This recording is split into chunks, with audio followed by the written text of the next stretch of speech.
দর্শক, আমি এই মুহূর্তে ঢাকা পোস্টে আপনাদের যুক্ত করেছি টঙ্গীর ইজতেমা ময়দান এলাকা থেকে। আপনারা জানেন এখানে কিন্তু দুই পক্ষের পাল্টাপাল্টি অবস্থানে কিন্তু পরিস্থিতি থমথমে বিরাজ করছে এবং পরিস্থিতি নিয়ন্ত্রণে আনতে কিন্তু প্রশাসন কাজ করছে। পাশাপাশি ধাওয়া পাল্টা ধাওয়ার ঘটনাও ঘটছে। একদিকে প্রথমেই এখানে সাতপন্থী যারা ছিলেন তারা কিন্তু মাঠের দখল নিয়েছিলেন এবং সকাল থেকে এখানে জুবায়েরপন্থী যারা আছেন তারা কিন্তু এই ইজতেমা ময়দানের দিকে আসতে থাকেন এবং বেশ কিছুক্ষণ এখানে কিন্তু যান চলাচলও বন্ধ ছিল সড়কে অবরোধের কারণে। এখন আবারও সেখানে কিন্তু পাল্টাপাল্টি সংঘর্ষ সংঘটিত হচ্ছে। আমরা যেমনটি দেখতে পাচ্ছি, আপনাদের একটু যদি দেখাতে চাই, ইজতেমা ময়দান থেকে কিন্তু সাতপন্থীরা বেরিয়ে এখানে যে জুবায়েরপন্থীরা সড়কে ছিলেন তাদের কিন্তু ধাওয়া পাল্টা ধাওয়া করেছেন এবং পরিস্থিতি কিন্তু এখানে থমথমে। লাঠিসোঁটা নিয়ে কিন্তু যারা ছিলেন তারা কিন্তু বেরিয়ে এসেছেন। দুই পক্ষই পাল্টাপাল্টি অবস্থান নিয়েছেন, পাল্টাপাল্টি মুখোমুখি অবস্থানে লাঠিসোঁটা নিয়ে কিন্তু একদিকে জুবায়েরপন্থী যারা রয়েছেন তারা কিন্তু ইজতেমা ময়দানের দিকে লক্ষ্য করে আসছিলেন এবং অন্যদিকে যারা এখানে সাতপন্থী রয়েছেন তারাও কিন্তু পাল্টা ধাওয়া করে এবং এই নিয়ে কিন্তু এখানে একটি উত্তপ্ত পরিস্থিতি বিরাজ করছে বলা যায়।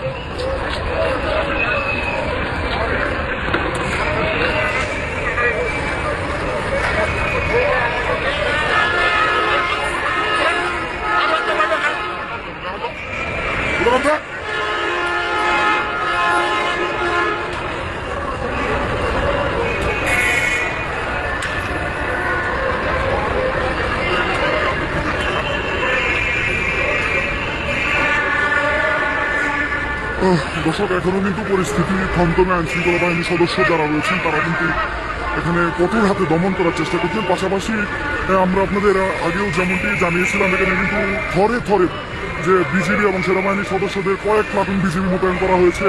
পুলিশ, সেনাবাহিনী, বিজিবির কিন্তু একটি কড়া মহড়া এখানে চলছিল এবং সেটিকে ভেদ করেই কিন্তু এখানে দুই পক্ষে অবস্থানে প্রথম দিকে জুবায়েরপন্থীরা রাতের ঘটনাকে কেন্দ্র করে কিন্তু সড়কে আসে এবং পরবর্তীতে সাতপন্থীরা কিন্তু যে মাঠে যারা অবস্থান করছিল তারা কিন্তু বেরিয়ে আসেন। বেরিয়ে এসে কিন্তু এখন দুই পক্ষই ধাওয়া পাল্টা ধাওয়ার মুখোমুখি হয়েছে।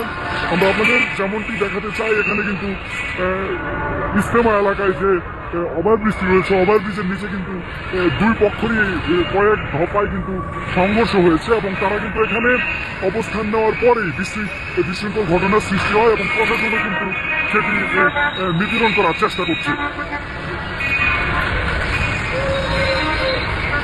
এবং সড়কের দুই পাশেই কিন্তু জুবায়েরপন্থী এবং সাতপন্থী যারা রয়েছেন তারা অবস্থান নিয়েছেন এবং মাঠের ভিতরে যে সাতপন্থীরা তাদের আজকে থেকে যে ঘোষিত কর্মসূচি, অর্থাৎ তাদের যে ইজতেমা ছিল সেজন্য তারা মাঠের ভেতর অবস্থান করছিলেন এবং এখন পর্যন্ত যেমনটি জানিয়েছেন দুজন মৃত্যুর ঘটনায় কিন্তু এখন পর্যন্ত জুবায়েরপন্থীরা সড়কে বিক্ষোভে ফেটে পড়ে এবং সেই নিয়ে কিন্তু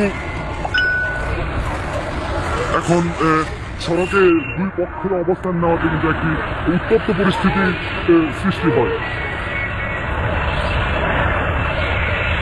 খানিকক্ষণ আগেও আপনাদের যেমনটি দেখাতে চেয়েছিলাম, এখানে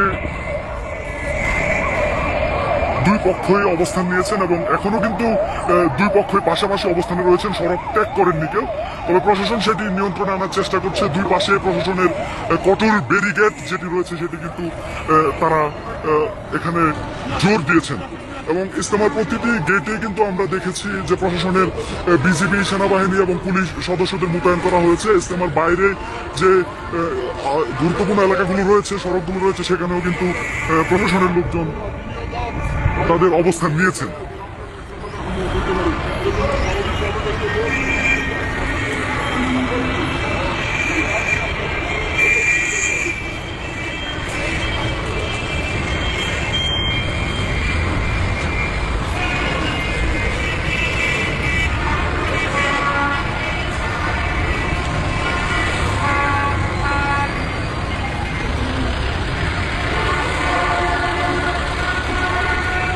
দর্শক আপনারা দেখতে পাচ্ছেন কিন্তু জুবায়ের পন্থী যারা ইজতেমার গেটে অবস্থান নিয়েছিলেন তাদের কিন্তু ইজতেমা ময়দান থেকে বেরিয়ে এসে কিন্তু সাতপন্থীরা ধাওয়া দিয়েছেন এবং তারা কিন্তু এখন তাদের যে এক সিংহভাগ তারা কিন্তু এই জায়গাটি ত্যাগ করেছেন।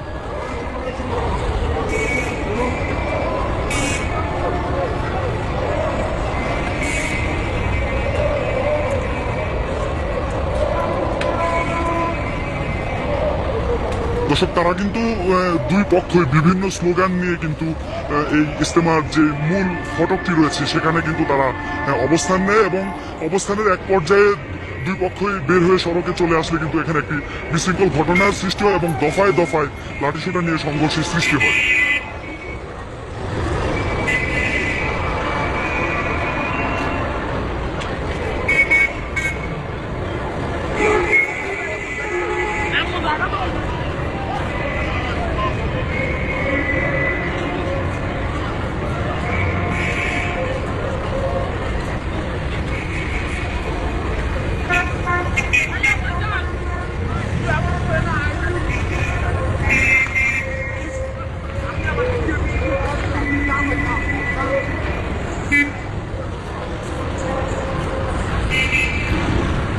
দর্শক আমরা যদি আপনাদের একটু দেখাতে চাই যে ইজতেমা এলাকাকে ঘিরে কিন্তু এখন পর্যন্ত কয়েক প্লাটুন বিজিবি এবং সেনাবাহিনীর সদস্যদের মোতায়েন করা হয়েছিল। সকাল থেকেই রাতের ঘটনাকে কেন্দ্র করে কিন্তু এখানে যে প্রশাসনের সদস্য যারা রয়েছেন, আইন শৃঙ্খলা সদস্য যারা রয়েছেন তারা কিন্তু অবস্থান নিয়েছিলেন, কিন্তু অবস্থান নেওয়ার পরেও যে ইজতেমা প্রবেশের যে গেটগুলো রয়েছে সেখানে কিন্তু আমরা দেখতে পেয়েছিলাম সেনাবাহিনীর শক্ত মহড়া ছিল, সেটি ভেদ করেও কিন্তু এরপরে খানিকক্ষণ আগে কিন্তু এখানে দফায় দফায় কয়েকটি ঝটিকা সংঘর্ষের সৃষ্টি হয়েছে।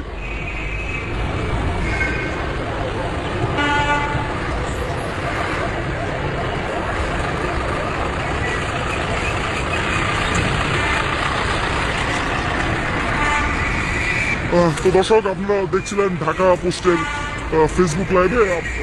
এখন পর্যন্ত টঙ্গীর ইজতেমা ময়দান থেকে ছিল এই পর্যন্ত সর্বশেষ। আপনার নাম কি? আপনি লিখলেন? আপনার নাম কি বলেন?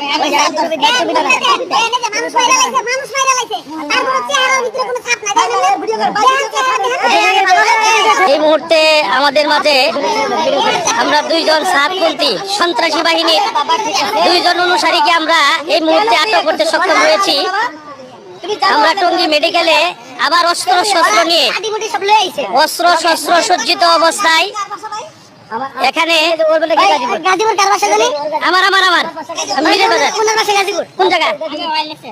কলেজ কলেজ কোন জায়গা? কলেজ কোন জায়গা? মসজিদের কি ইমাম সাহেব? কি নাম? আপনি কি নাম? আমি হলো পল্লীবিদ্যুতের ডিজিএম। আমি হলো ইয়াতে ওয়্যারলেসের আমার বাসা পল্লীবিদ্যুৎ। কি নাম? নাম কি?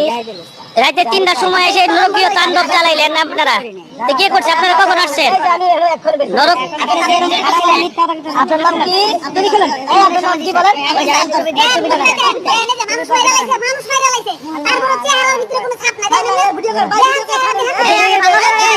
পল্লীবিদ্যুতের ডিজিএম, গাজীপুরের ডিজিএম নরকীয় তাণ্ডব চালিয়ে উলামায়ে কেরামের উপরে অতর্কিত হামলা করে এই মুহূর্তে আমরা দুইজন এই সন্ত্রাসী বাহিনীর দুই সদস্যকে আমরা ধরতে সক্ষম হই। পুনরায় তারা অস্ত্র শস্ত্র অবস্থায় মেডিকেলে আসছে, মেডিকেলে আবার আসছে। যখন মেডিকেলে আহত ছাত্রীদেরকে আহত করতে আবার যখন আক্রমণ করতে আসে তখন আমাদের সাধারণ আমলি সুরার সাথীরা তাদেরকে ধরতে সক্ষম হয়। এই যে দুইজন নরকীয় তাণ্ডব চালিয়েছে এই দুইজনকে আপনারা সকলেই সারা দেশের মানুষ তাদেরকে চিনে রাখুন। এরা সন্ত্রাসী বাহিনীর সদস্য, এরা মূলত সন্ত্রাসী বাহিনীর সদস্য, এদেরকে আপনারা চিনে রাখুন।